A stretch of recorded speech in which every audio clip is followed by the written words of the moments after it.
सिंध के अक्सर शहरन में पहिरियां ही महांगाई उरूज ते आहे, पर रमज़ान शरीफ़ जो चंड नज़र ईंदे ही वापारिन ऐं दुकानदारन जा वारा न्यारा थी वेंदा आहिनि। मेवन खां वींदे भाजिन ताईं सभिनीनि शयुनि जा अघ आसमान ते पहुतल नज़र अचनि था। आम तौर ते जेके अघनि जूं लिस्टूं बाज़ार में आहिनि, उन लिस्ट तहत दुकानदार भाजियूं तोड़े मेवा ॾियण लाइ तयार नाहिनि। गवर्नमेंट ऐलान त कंदी आहे त जीअं माह रमज़ान ईंदो त असीं रेट घटाईंदा आहियूं, पर उन जो उबतड़ ई कमु थींदो आहे। महांगाई जे बजाए महांगाई वधंदी आहे। हीअ तव्हां ॾिसो, रेडी वारा दोस्त जेके आहिनि 20 रुपए अॻु में अॻे जेके इहे पटाटा मिलंदा हाणे 30 रुपए में आहिनि। तक़रीबन जेको बि फ्रूट आहे उहो ॿीण ते महांगो थी चुको आहे। हीअ भिंडी जेका 30 रुपए में अॻु में मिलंदी हुई, हाणे इन टाइम 60 रुपए मिले थी पई। ऐं इन खां अलावा तव्हां वञो फ्रूट वारनि वटि, तव्हांखे फ्रूट ॿीण ते मिलंदो। सूफ़ जेके अॻे 100-120 रुपए किलो मिलंदा, हिन टाइम उहे 200 रुपए किलो आहिनि। उन खां अलावा ज़रदारू पंहिंजो अॻे 120 या 30-150 में मिलंदा, हिन टाइम उहे 200 में मिलनि था पिया। जेकॾहिं तव्हां सौदे जो दुकान ते वञो, उते बि रेट जेके आहिनि, अटो जेको अॻे 35 रुपए में मिलंदो, हिन टाइम उहो 40 खां 45 रुपए मिलंदो आहे। असीं चऊं था पिया, हीअ चवनि था त महांगाई में रमज़ान ऑर्डिनेंस जे करे असीं महांगाई घटि कयूं था, लेकिन हीअ महांगाई घटि करण जे बजाए हीअ ॿीण ते वधाए था छॾनि। त हिते मार्केट कमेटी वारा ख़बर नाहे छो ईअं माह रमज़ान में हीअं कनि था पिया।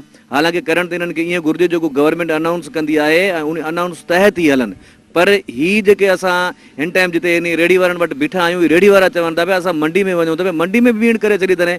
घुरिजे गवर्नमेंट खे त हीअ जेको रेट लिस्ट ॾियनि था पिया, इन खे हटी करे मंडी में जेके रेट मुक़ररु थियनि था पिया, उन्हनि खे चवनि था वता माह रमज़ान में रेट घटायो।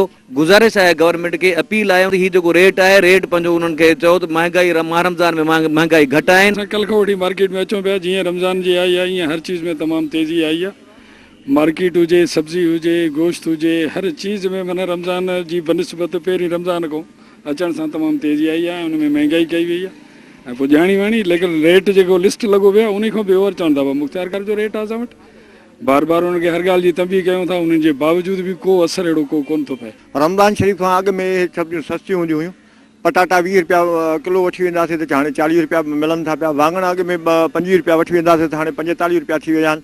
का बि अहिड़ी सब्जी न आहे हिकु जेका रमज़ान शरीफ़ खां पोइ 2 रुपया असांखे सस्ती मिली हुजे, पर 20 रुपया महांगी मिली आहे।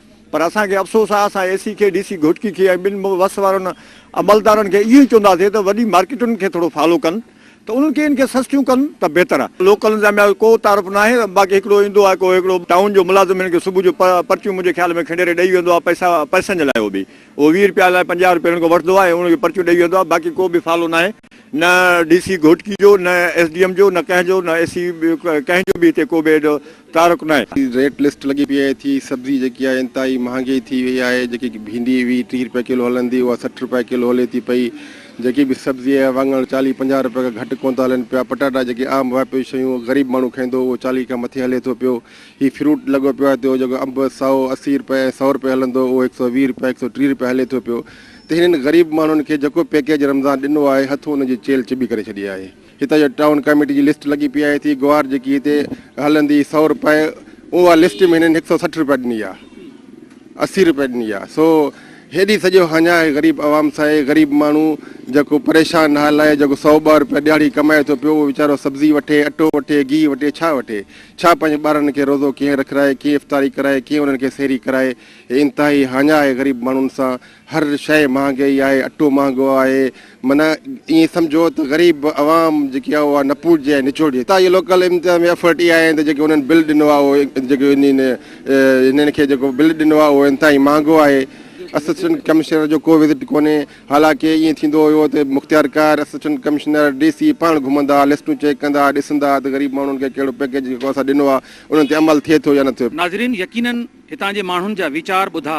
हितां जे माण्हुनि जो चवणु आहे त महांगाई चोट चढ़ियल आहे, पर जेकॾहिं ज़िलई इंतिज़ामिया तहरुक वठे त महांगाई ते ज़ाब्तो अची सघे थो। कैमरामैन उमर कुराई सां गॾु अशरफ बुखारी, सिंध TV न्यूज़, मीरपुर माथेलो।